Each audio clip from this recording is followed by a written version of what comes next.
Assalamualaikum warahmatullahi wabarakatuh. Setelah 75 hari setelah tanam atau 75 HST, cabai-cabai merah yang kita budidayakan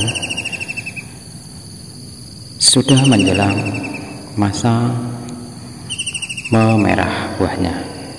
Nah, seperti ini tentunya sudah bisa untuk dipanen untuk awal. Masa pemanenan awal ini tidak terlalu banyak cabai yang bisa dipanen karena masih buah pertamanya. Biasanya menjelang pemetikan yang kelima sudah mulai banyak cabai-cabai yang kita panen.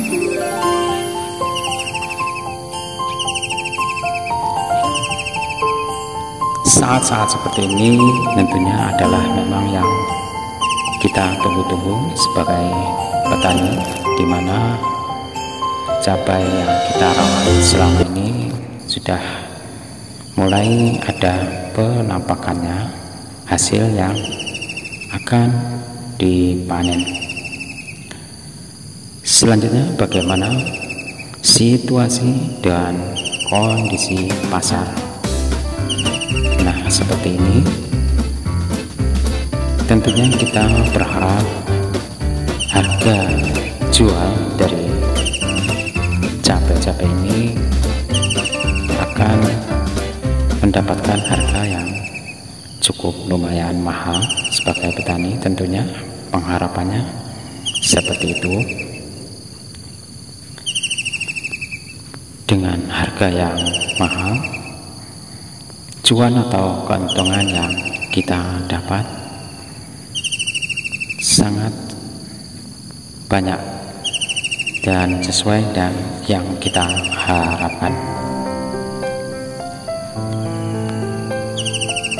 Walaupun demikian,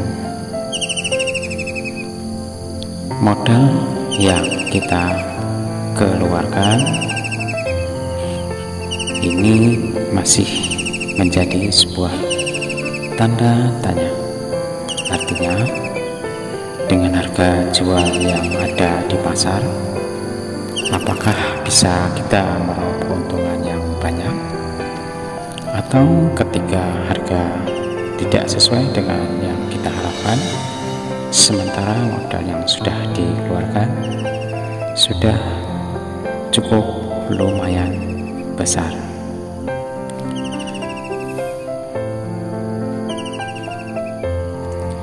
Seperti dalam unggahan video yang lalu, bagaimana kita memanajemen usaha budidaya penanaman cabai merah ini untuk meminimkan modal ongkos produksi, agar supaya di saat-saat tertentu, saat yang memang betul kita tidak menginginkannya sebagai petani, mengalami harga yang anjlok.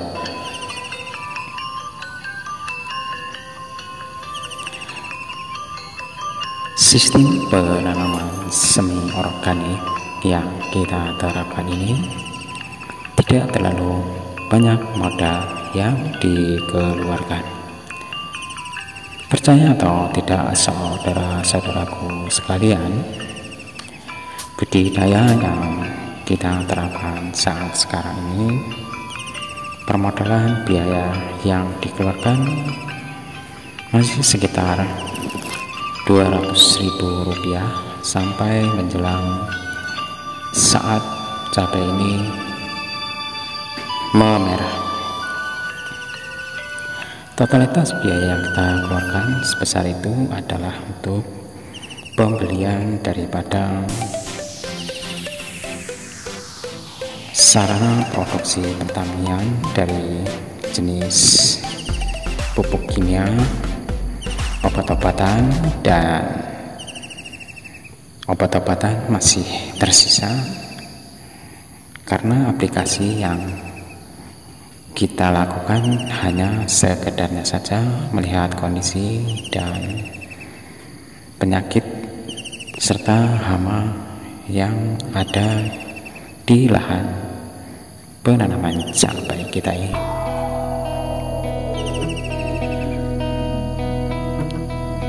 Modal yang kita keluarkan sebesar Rp200.000 tentunya dari pupuk, penggunaan pupuk organik dari limbah peternakan di daerah kita ini didapatkan dengan cara gratis, walaupun kita tidak memelihara peternakan, tetapi pupuk kandang ini bisa kita meminta dari para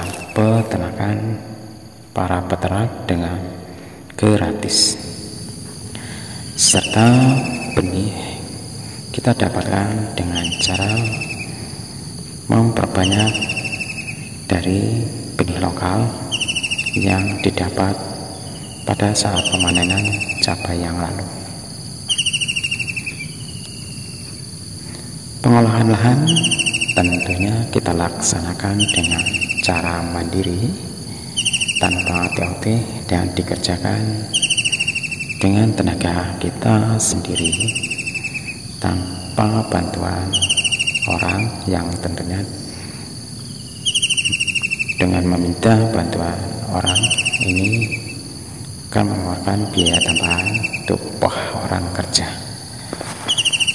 Dengan tenaga sendiri yang kita laksanakan ini tidak termasuk kepada biaya produksi atau ongkos produksi yang kita keluarkan, karena tenaga pelaksanaan adalah kita sendiri yang melaksanakan. Sepertinya dengan cara dan sistem seperti ini modal sudah sangat tinggi yang dikeluarkan.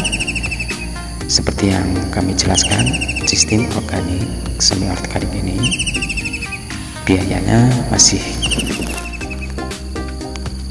kita bisa melaksanakan dengan cara minim. Tentunya semua faktor ikut menunjang dalam keberhasilan budidaya penanaman cabai, yakni cuaca. Di musim penghujan seperti ini pertumbuhan tidak bisa maksimal karena curah hujan terlalu tinggi.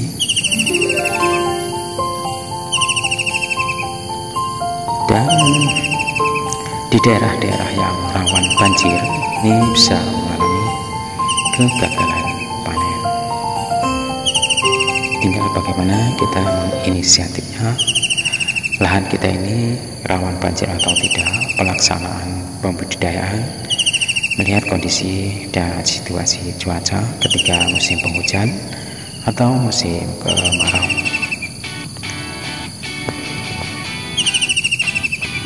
Walaupun daerahnya tidak rawan banjir, kita bisa mengatur drainase tata letak air, tetapi dengan curah hujan yang cukup tinggi ini sangat berpengaruh pada pertumbuhan tanaman cabai.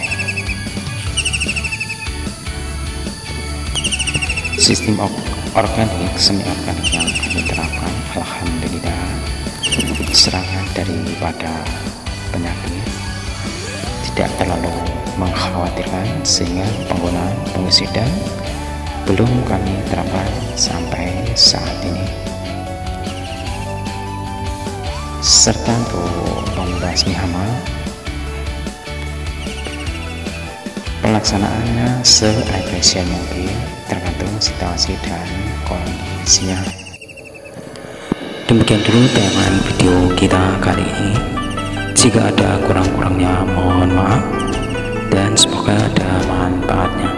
Jangan lupa buat saudara-saudaraku untuk subscribe, like, share, serta komen-komennya dalam tayangan video kita ini. Dan jangan lupa pula untuk menekan tombol notifikasinya. terima kasih buat saudaraku yang sudah mensubscribe-nya. Semoga menjadi amal jariahnya. Wassalamualaikum warahmatullahi wabarakatuh.